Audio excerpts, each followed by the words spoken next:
Monsieur Camara, bonsoir. Bonsoir, monsieur le procureur. Je voudrais vous poser quelques questions seulement.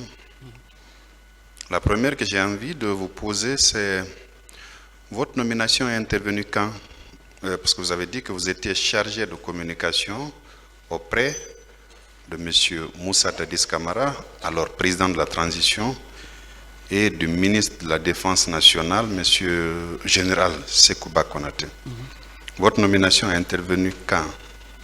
Après que le CNDD ait été installé, que le gouvernement ait été mis en place, c'est longtemps après l'installation du régime et les premières nominations que cette nomination est intervenue de commun accord entre le capitaine Dadis et son compagnon d'armes, le général Sekouba Konaté. C'est longtemps après la mise en place du régime. D'accord. Votre collaboration a duré combien de temps? À peu près, ça n'a pas été très long parce que je crois que le capitaine Dadis est resté moins d'un an ou juste un peu plus d'un an, je ne sais plus exactement, mais moi c'est juste quelques mois. Ça n'a pas duré longtemps. Alors pendant ces quelques mois d'activité, vous étiez à cheval, je suppose, entre M. Moussa Dadis Camara et le général Sekouba Konaté. Il vous arrivait de donner des conseils à l'un et à l'autre? Oui, monsieur le procureur. Donc ça veut dire que, en termes clairs, votre rôle ne se limitait pas strictement à la communication, mais parfois vous donniez des conseils, des directives. Vous savez, la communication, c'est un concept global. Ce n'est pas seulement être attaché de presse, ça veut dire relayer l'information. Ça peut être aussi de donner l'état de l'opinion à celui qui vous a mandaté pour s'occuper de sa communication, de manière à orienter son choix et à motiver ses décisions. C'est pourquoi c'est de la communication, vous voyez, des sondages d'opinion. Ici, ce n'est pas un sondage d'opinion, mais puisque nous sommes en contact plus souvent avec la réalité que les chefs d'État qui sont à un niveau très élevé de la fonction d'État, nous partageons la perception que la population pourrait avoir de leur action, de leur œuvre, pour que, s'ils le souhaitent, ils en tiennent compte dans la façon de faire et de décider. Donc, indirectement, on est impliqué à donner des conseils à partir du moment où on est proche de l'opinion et on sait à peu près quelles sont les grandes tendances au sein des populations. En termes clairs, puisque tous les deux, M. Moussa Dadis Camara et le général Sekouba Konaté étaient des militaires, ils exerçaient parfois des fonctions politiques. Et vous, vous êtes un civil. Est-ce qu'il vous arrivait de donner des conseils à connotation purement politique? Je viens d'en donner l'exemple en disant, par exemple, que j'avais convaincu le capitaine Moussa Dadis de former un gouvernement d'union nationale et qu'il était d'accord. Ça, c'était un conseil à connotation politique.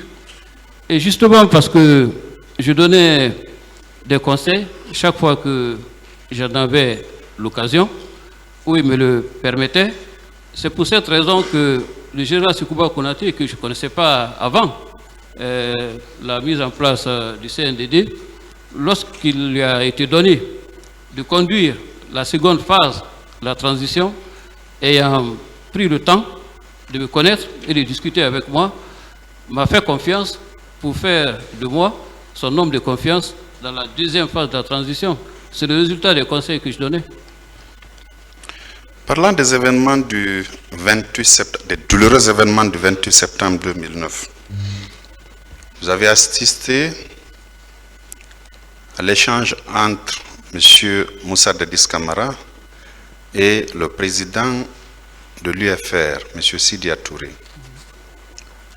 c'est par votre téléphone que cette communication a bien eu lieu. Quel était le ton employé par M. Moussa Dadis Camara ce jour? Le temps de la négociation et de la recherche d'un compromis avec un interlocuteur qui avait une position différente de celle qu'il avait souhaité qu'il ait. Donc c'était sur le ton de la courtoisie. Et comme je vous l'ai dit, c'est lui-même qui m'a demandé d'appeler le président de l'UFR. Cela suppose qu'il y avait une relation de confiance et d'estime.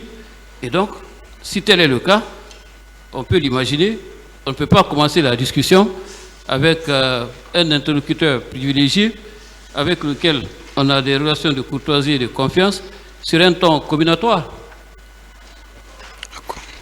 Alors, visiblement, c'est... Excusez-moi. M. Sidia Touré a dû dire au président, M. Moussa Dadis Camara, qu'il se faisait tard, qu'il ne pouvait pas joindre les autres organisateurs pour leur faire part d'un quelconque report.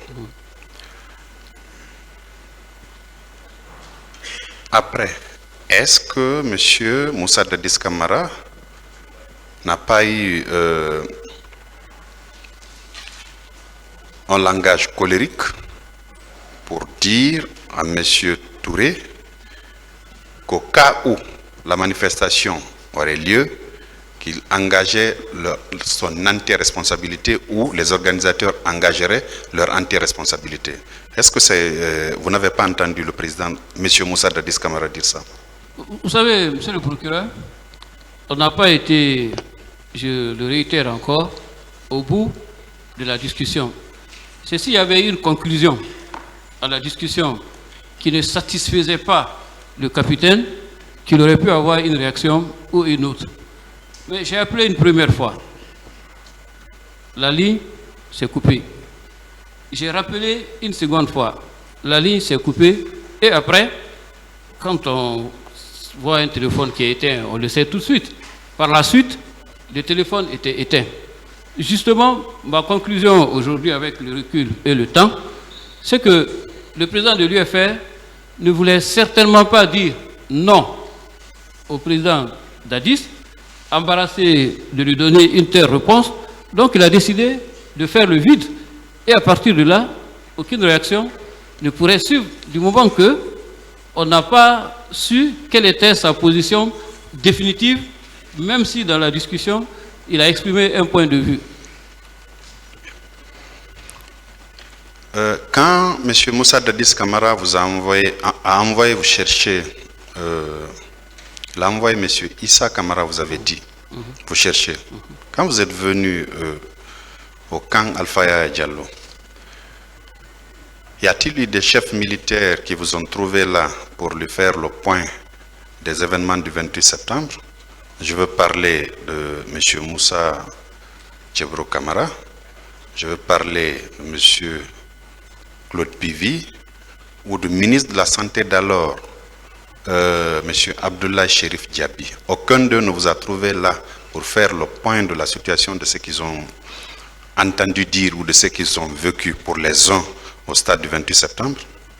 Non, monsieur le procureur, mais ce qui est sûr, après les événements, comme vous pouvez l'imaginer, comme c'est le cas souvent en période de crise, comme on le voit, lorsqu'il y a eu les événements du 28 septembre, tout ce qui était en fonction, naturellement, cherchait à rallier le camp, soit pour exprimer la sympathie ou la solidarité par rapport à la tragédie, ou alors pour essayer d'expliquer ou de comprendre ce qui a pu arriver pendant cette journée noire.